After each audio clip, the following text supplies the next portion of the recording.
NRC کے بارے میں صرف اتنا خلاصے کے طور پہ آخر میں کہہ دیتا ہوں، NRC کا مطلب صرف یہ ہے شہریت آپ کی ہندوستانی شہریت، آپ کی ہندوستانی شہریت، کیا آپ ہندوستان کے ہیں یہ ثابت کرانا۔ اس سے پہلے مسئلہ NPR کا ہے جس کے بارے میں گزشتہ بیان کیا گیا کہ اس پہلا کام تو یہ ہے کہ آپ اپنا ووٹر ID صحیح کرا لیں، جس کا ووٹر ID نہیں بنا ہے وہ اپنا ووٹر ID بنا لے، جس کے بن چکے ہیں وہ گزشتہ الیکشن میں ووٹ ڈالے بھی ہوں تو بھی وہ اپنا ووٹر ID ویریفیکیشن کرا لیں، کوتاہی سستی مت کریں۔ اپنا ہندوستانی ہونے کے لیے دستاویزات رکھنا یہ صرف مسلمانوں کے لیے ضروری نہیں، غیر مسلموں کے لیے بھی ہے۔ ووٹر ID بنانا صرف مسلمانوں کے لیے ضروری ہے، ملک کے ہر باشندے کے لیے ضروری ہے۔ چند بنیادی چیزیں ہیں، 14 چیزیں ہیں جس کی لسٹ ہے، ہر ایک کے پاس تیار ہونا چاہیے۔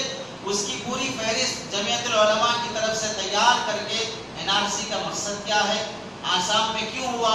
آسام میں اس واسطے ہوا کہ 1971 کے بعد بنگلہ دیش جب بنا تو وہاں سے کئی لوگ آسام میں آ گئے، اس وجہ سے ایک ہلہ مچایا گیا اور آسام کے متشدد لوگوں نے بات کھڑا کی کہ یہاں مسلمان زیادہ ہو رہے ہیں، یہ زیادہ ہوں گے تو پھر یہ الیکشن میں آئیں گے، پھر جیتیں گے، سیاست میں آئیں گے تو انہیں دور ہی رکھو سیاست سے۔ اس واسطے 1985 میں قانون بنایا گیا کہ آسام کے اصل باشندے کون ہیں انہیں رکھا جائے، جو یہاں کے نہیں انہیں نکالا جائے۔ اس کی خاطر یہ NRC کا بنا بس، باقی دوسرے شہروں میں یہ مسئلہ نہیں ہے۔ اگر یہ مسئلہ ہوگا بھی NRC کا پورے ہندوستان میں ہوگا بھی، صرف آسام کے ایک صوبے میں NRC کا قانون کرتے کرتے کرتے 33 سال لگ گئے ہیں، لاکھوں روپے خرچ ہو گئے، کئی غیر مسلم بھی اس دائرے میں آ گئے جس کی وجہ سے خود وہ لوگ بھی پریشان ہیں۔ NRC کے بارے میں تو مسلمان آسام کی یہ چاہتے ہیں کہ NRC جلدی ہو اور آخری لسٹ نکلے، کیوں؟ اس واسطے کہ ہر مسلمان کو یہ آسام کا نہیں ہے نہیں ہے بول کے جو ٹارچر کر رہے ہو، آج فیصلہ ہو جائے گا کہ ہم ہیں کہ نہیں ہیں، اس کے بعد جو نہیں ہے نکالو یہاں سے۔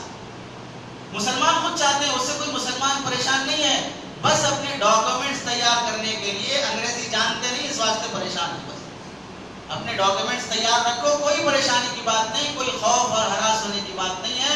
جمعیت العلماء کی طرف سے NRC کے بارے میں اس کا فارم کیسے ہوتا ہے، فل اپ کیسے کرنا چاہیے، کون کون سے ڈاکومنٹس ہر مسلمان کے پاس ہونے چاہیے، کیسے اس کی تیاری کرنی چاہیے، پوری تفصیل وہ زیراکس کی شکل میں لائی گئی ہے، قالم صاحب لائے ہیں، جاتے ہوئے آپ اسے خریدتے ہوئے جائیں، پڑھیں، لے جا کے تعویذ بنا کے نہ ڈالیں، پڑھ کر جو تیاری آپ کر سکتے ہیں وہ تیاری کریں۔ اور گزشتہ آپ سے درخواست کی گئی تھی مسجد کے پیمانے پر ووٹر ID ویریفیکیشن کا کام ہو، اللہ کے واسطے درخواست کرتا ہوں تھوڑا ذہن وسیع کرو، بے وقوف بن کے مت رہو۔ مسجد میں مسجد کے ذریعے سے دین دنیا دونوں ملے، یہاں سے محلے کی خیر خواہی کے کام ہو، اس واسطے جو آپریٹنگ سسٹم جانتے ہیں وہ بندے آگے آئیں، اعلان کریں محلے میں، اور ووٹر ID کیسے ویریفیکیشن کیا جاتا ہے وہ کام کریں۔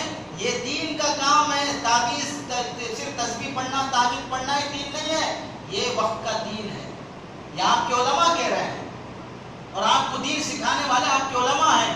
اس واسطے مسجد کے پیمانے پر یہ کام ہو تو اللہ بہت خیر کے فیصلے کریں گے، ظاہر بھی بدلیں باطن بھی بدلیں۔ اللہ سے دعا ہے کہ اللہ عمل کی توفیق نصیب فرمائے۔ وآخر دعوانا الحمدللہ۔